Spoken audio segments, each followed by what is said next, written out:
Cristo Señor, Jesús el esposo, vestido de honor, viniendo se anuncia con fuerte clamor. La paz, la misericordia y el amor se han multiplicado en todos y en cada uno de nosotros y de todos los oyentes.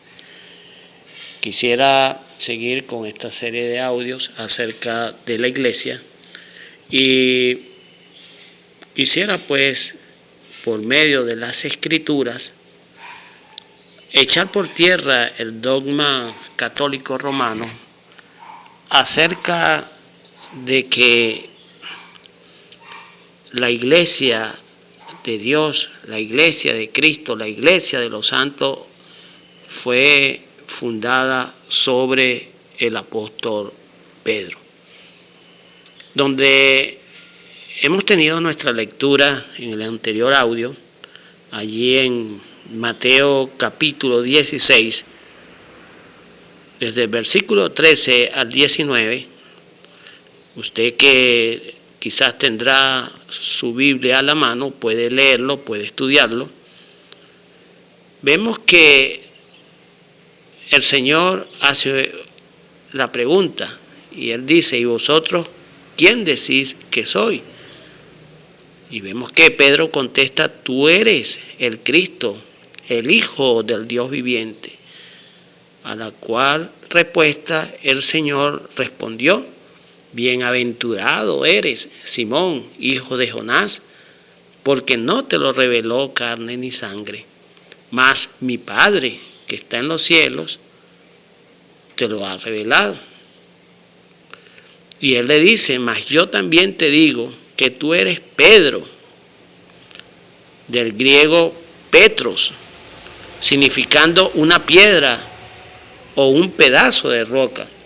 Y sobre esta piedra, el Señor hablando de sí mismo, del griego Petra, piedra, es decir, una roca, refiriéndose a sí mismo, el Señor dice: edificaré mi iglesia y las puertas del infierno no prevalecerán contra ella.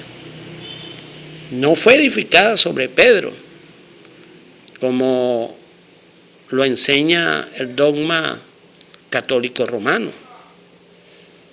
Si vemos, hay un pequeño juego de palabras en las usadas por el Señor, que se aprecia en el texto griego, del cual podemos literalmente traducir lo siguiente: tú eres un pedazo de roca, y sobre esta gran roca de mi misma persona, que es Cristo, edificaré mi iglesia.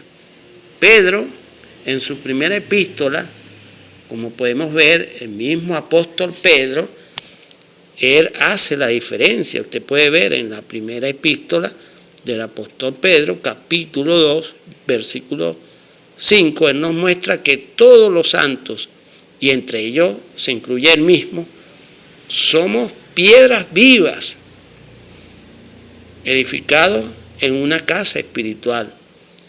Y Pablo declara que nadie puede poner otro fundamento que el que está ya puesto, el cual es Jesucristo.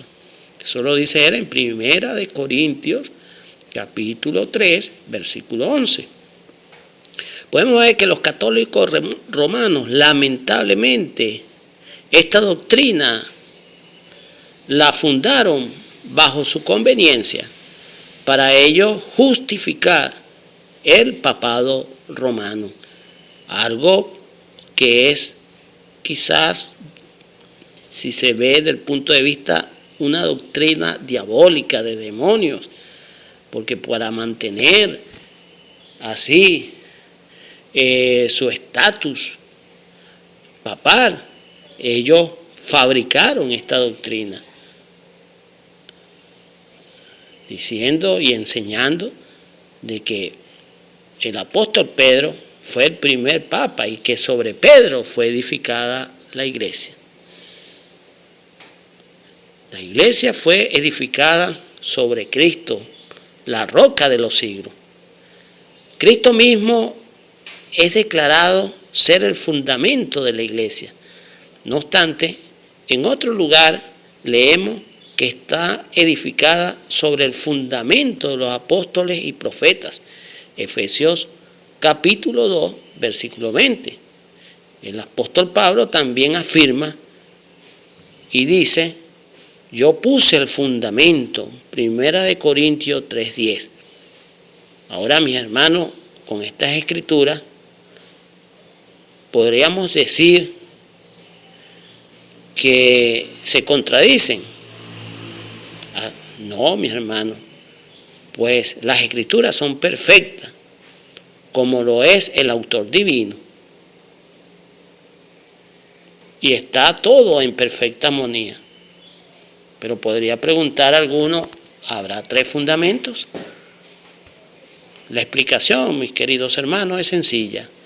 Cristo puso el fundamento de nuestra salvación por su muerte en la cruz, y a esa obra dada puede ser agregada, pero el alma salvada descansó segura sobre lo que Cristo ha hecho.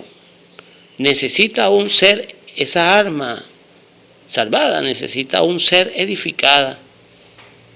Y con este propósito existe un fundamento de doctrina. Aquí se presentan las enseñanzas primeramente de labios de los apóstoles y profetas del Nuevo Testamento, como lo vemos en Hechos capítulo 2, versículo 42. Luego, aumentada y concluidas en forma escrita por las epístolas de Pablo sobre Cristo y su salvación, y sobre sus doctrinas comunicadas por intermedio de apóstoles y profetas, descansa la casa que rápidamente va tomando aumento y que las puertas del infierno no pueden prevalecer en contra de ella. No prevalecerán contra ella, hermanos, y nunca han podido y nunca podrán. También, hermanos, observamos de la aseveración hecha por Cristo mismo, que dice: la iglesia estaba en el futuro. No había existido antes, debía ser algo completamente nuevo. No podía tener existencia hasta que hubieran tenido lugar la muerte, la sepultura y la resurrección y ascensión de Cristo, seguida por el descenso a la tierra del Espíritu Santo, para formar la iglesia por la predicación del Evangelio mediante instrumentalidad humana. Dios iba a utilizar sus instrumentos, y lo vemos Dios hablando a Ananías, referente al gran apóstol Pablo: instrumento escogido me es este. Dios iba a utilizar sus instrumentos para ir formando el cuerpo de Cristo. El Espíritu Santo es el que convence de pecado, justicia y juicio, y Él, el revelador de Cristo, sin el cual nadie puede ser salvado. Eso lo vemos en el Evangelio de Juan, capítulo 16, versos 8 al 14. Igualmente, puede decirse del Espíritu como del Hijo, que sin mí nada podéis hacer, como lo declara el Evangelio de Juan 15:5. Al pecador convicto, el mensaje es: he aquí el Cordero de Dios.